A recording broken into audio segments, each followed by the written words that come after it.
Ce que je retiens de la classe, lors de mes toutes premières classes, c'est les tâches.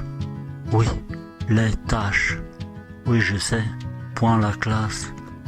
Le rapport que le cahier avait à l'encrier, l'appelant se sentant bien trop blanc, voulant s'écrire, s'assombrir, se noircir, tout en me faisant maudire, et puis aussi médire.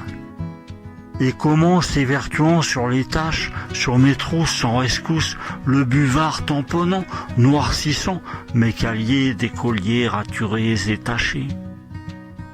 Et la plume écrivait, dessinait, corrigeait, des traits noirs à cheval sur des lignes rectilignes, mais mes doigts trop souvent coloriaient, surchargeaient ces esquisses sur la page, faisant perdre courage en me donnant la rage. Ah, le plumier, l'encre et la plume, une époque révolue dont l'histoire m'est connue, mais qui depuis longtemps s'est tue et qui aussi mourut. Car à la deuxième école, l'effaceur, le stylo, les cartouches ont laissé sur la touche l'encrier, le plumier, de l'instit le bureau et les tâches qui font tâche, qui implorent tant à retouche. Car dans cette autre école, je suis grand et potache, et la plume au plumier est restée.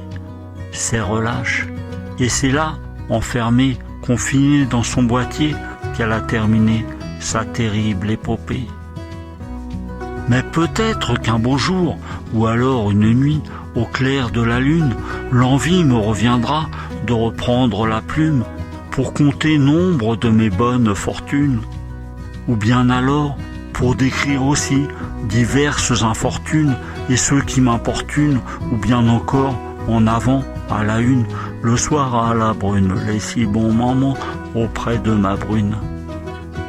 À l'encre de ses yeux, c'est ma muse, celle qui se détache, qui me porte plume. Pour moi, il n'y en a qu'une, à chacun sa chacune.